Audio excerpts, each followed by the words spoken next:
जूज मजूद और दजाल वो एक ही चीज़ है?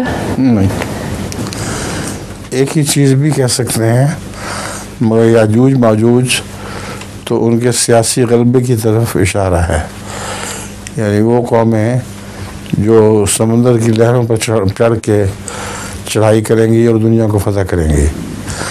उसमें जूज से मुराद रूस है और याजूज से मुराद कैपिटलिस्ट कौमें हैं। तो अब इन दोनों ने समंदर के ज़रिए सबसे पहले दुनिया पर चढ़ाई की थी और सारी दुनिया को फतह किया था।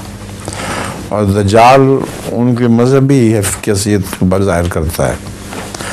दज्जाल को रसूल सल्लल्लाहु अलैहि वसल्लम ने देखा कि उसकी दाईं आँख अंधी है और बाईं आँख बहुत बड़ी है और गहरी नज़र रखती है। वो दज्जाल के मुतालिक और भी बहुत सी हदीसें हैं, मगर इस हदीस का मतलब ये था कि उसका दीन तो कुछ नहीं होगा मगर दुनिया की नज़र बहुत तेज़ होगी। और यहाँ तक भी फरमाया कि वो देखेगा ज़मीन की तह में तो उसको सोना यानी मादनियात नज़र आ जाएंगी। अब ये देखें, इन्होंने अंग्रेज़ों वालों ने, यूरोपियन कौमों ने और अमेरिका ने कितनी गहरी मादनियात दरियाफ्त कर ली हैं और सारी इनकी बाईं आँख रोशन है, दीन की आँख अंधी है। उससे ईसा को खुदा बनाए बैठे हैं। तो याजूज माजूज उनकी अलग हैसियत है और दज्जाल की हैसियत अलग है।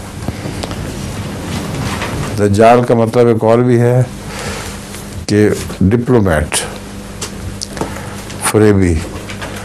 अब ये जंग हो रही है जो इराक की, उसमें इनकी डिप्लोमेसी देखें आप, कितने होशियार कौमें हैं।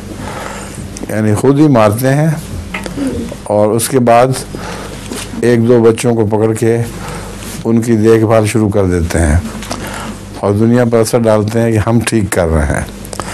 यानी सद्दाम ने मारा है और हम उसको ठीक कर रहे हैं। हालांकि सब बच्चे और औरतें इनकी बमबारी से मरते हैं।